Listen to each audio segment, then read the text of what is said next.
Assalamualaikum warahmatullahi wabarakatuh dan selamat sejahtera saya ucapkan kepada semua. Okay, kita akan sambung balik dalam topik kita, iaitu topik terakhir, pertukaran pemboleh ubah ataupun change of variable. Okey, ada beberapa topik kita akan lihat kepada gambaran tunggal. Okey, just untuk kita recap lah. Okey, kemudian kita akan tengok kepada gambaran ganda 2 dan akhir sekali gambaran ganda 3. Okey, katakan kita ada suatu fungsi fx, okey, fungsi selanjar. Okey, kita ada fx, okey, pada x, okey, berada dalam selang AB. Okey, apa kita nak buat adalah kita kata fx ni adalah continuous ataupun selanjar.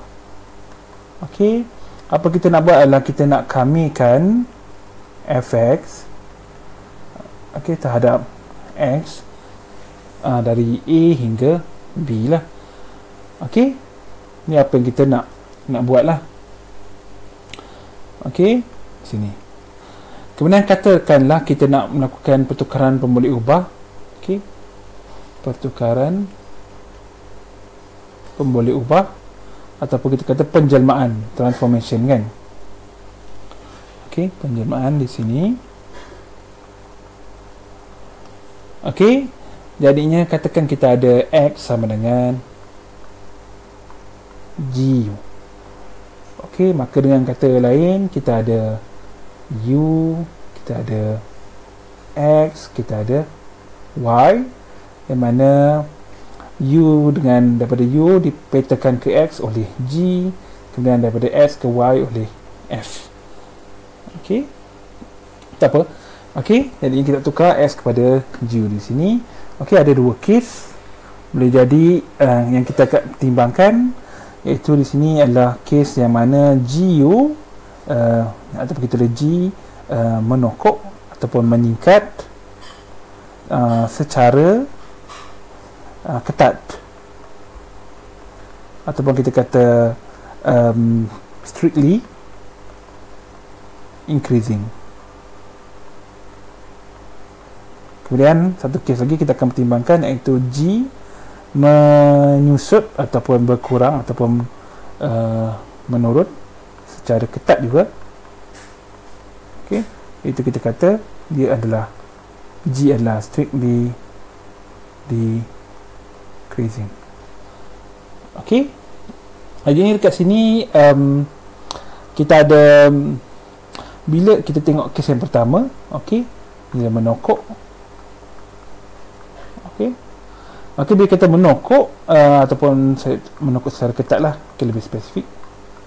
Okey, bila menokok secara ketat, maka kita ada satu fungsi seperti ini di sini. Okey, ini fungsi kita. Okey, contohnya menokok secara ketat ni adalah graf linear sebagai contoh. Di sini u, di sini x, maka di sini adalah gu lah.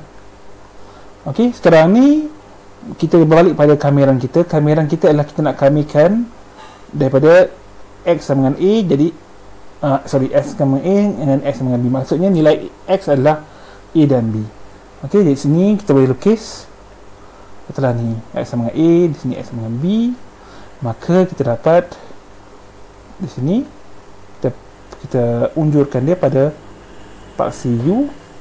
Okey, kalau di sini adalah graf g, di sini adalah A, maka nilai di sini adalah G songsangan G pada A, dan di sini adalah songsangan G pada B.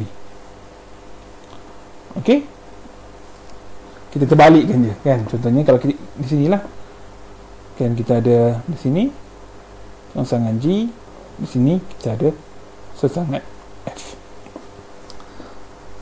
Okey, maka di sini kita nampak sebenarnya kalau kita ada GU begini, maka sebenarnya kita ada G, kecerunan G ataupun kita kata G prime lebih besar daripada kosong. Okey, dengan kata yang lain, kita ada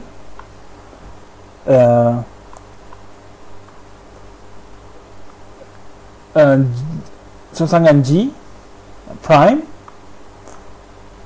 adalah lebih besar daripada kosong juga. Maksudnya apa?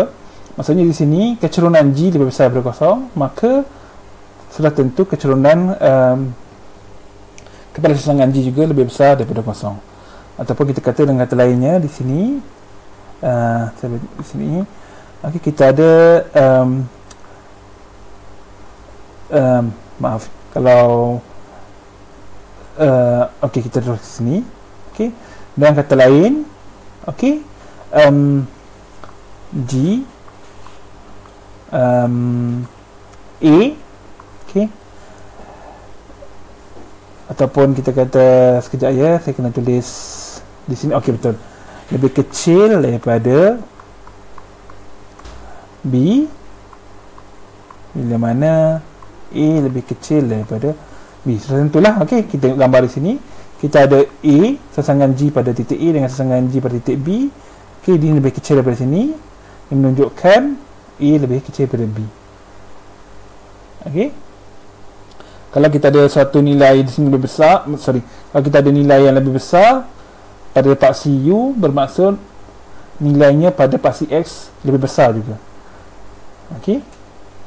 Jadi di sini kalau ikut definisi kita, okey, kalau kita ada G di sini, maka katalah kita ada saya gunakan titik yang lain. Contohnya saya gunakan GC. Okey, saya gunakan GD. Ini bermaksud C mesti kurang daripada D lah. Okey, kita boleh lukis juga. Contohnya di sini kita ada U, kita ada X. Sini adalah GU. Kalau kita ada C di sini, kita ada D di sini, maka di sini adalah GC, di sini adalah GD. Okey, C sentiasa kurang daripada D, dan ini bermaksud GC juga sentiasa kurang daripada GD. Okey, tapi yang penting kita nak tengok adalah di sini. Okey, iaitu sesangan G pada titik A lebih kecil daripada sesangan G pada titik B bila mana A kurang daripada B. Okey. Jadi dalam kes ni kita boleh lakukan pertukaran pembalik ubah. Jadi kita nak lihat di sini macam mana kita nak tukar dia. Okey, di sini kita ada dx. Okey, kita boleh gunakan maaf. Okey, kita ada tadi x sama dengan gu. Okey, maksudnya dx du adalah terbezakan terhadap u, maka di sini adalah g prime u, ataupun dengan kata lain dx adalah g u du. Kemudian di sini kita ada x sama dengan a, x sama dengan b. Kita gunakan di sini juga. Bila x sama dengan a, ini bermaksud u di sini adalah rongsangan pada a. Kan? Sebab bila kata dia macam ni, maksudnya u adalah, kan, seperti ini. Jadi sama juga bila x sama dengan b, maka maaf, di sini kita u sama dengan g pada titik b. Okey.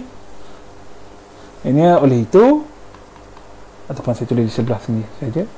Oleh itu kita ada x sama dengan a, b, fx dx adalah x sama dengan a bermaksud sesangan ni, iaitu u a, dan di sini jadi sesangan g pada titik b. Kemudian di sini fx, tapi kita tak nak x, kita tukarkan, iaitu x adalah gu.